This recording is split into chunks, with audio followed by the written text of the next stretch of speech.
કવિ શ્રી રાજેશ જોશીની હિન્દી રચના છે ઇત્યાદિ અને ગુજરાતી અનુવાદ કરેલો છે શ્રી ભગવાનભાઈ થાવરાણીએ. અમુક લોકોનો નામોલ્લેખ કરવામાં આવ્યો જેમના હોદ્દા હતા. આપણને ખબર છે ને, ક્યારેક જ્યારે કોઈ પ્રસંગો હોય અને નામોની યાદી જ્યારે જાહેર કરવામાં આવે ત્યારે એમાં અમુક લોકોના નામોનો ઉલ્લેખ કરવામાં આવે કે જેમના કોઈ હોદ્દા હોય છે. બાકી બધા ઇત્યાદિ હતા. ઇત્યાદિની સંખ્યા હંમેશા વધારે જ રહેતી. ઇત્યાદિ કેવા?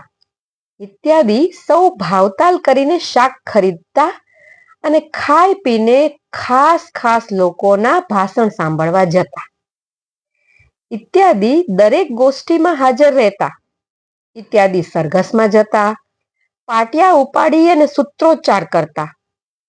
ઇત્યાદિ લાંબી કતારોમાં ઊભા રહી અને મતદાન કરતા. અને એમને નિરંતર એવા ભ્રમમાં રાખવામાં આવે કે એ લોકો જ આ લોકશાહીમાં સરકાર બનાવે છે.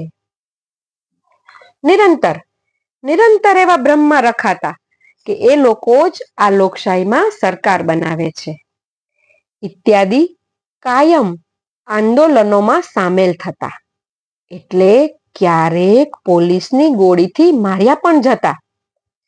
જ્યારે પોલીસની ગોળીથી માર્યા જતા ત્યારે એમના એ નામ આપણને જણાવવામાં આવતા, જે સ્કૂલમાં દાખલ કરતી વખતે રખાયા હતા, અથવા તો જે નામે એમનામાંના કેટલાકને પગાર મળતો.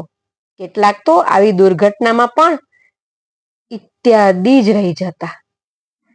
ઇત્યાદિ આમ તો દરેક જોખમથી ડરતા, પરંતુ ક્યારેક જ્યારે એ ડરવાનું છોડી દેતા તો બાકી બધા એમનાથી ડરવા લાગતા. ઇત્યાદિ જ કરવા ઘટે એવા બધા કામ કરતા, જેનાથી દેશ અને દુનિયા સક્રિય રહે. જોકે એમને એવું લાગતું કે તેઓ એ બધા કામ માત્ર પોતાના ગુજરાન ખાતર કરે છે. ઇત્યાદિ બધે સામેલ હતા, પરંતુ એમના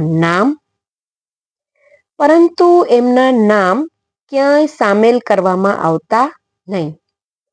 ઇત્યાદિ માત્ર કેટલાક માથા ફરેલ કવિઓની કવિતામાં અવારનવાર દેખાઈ જતા.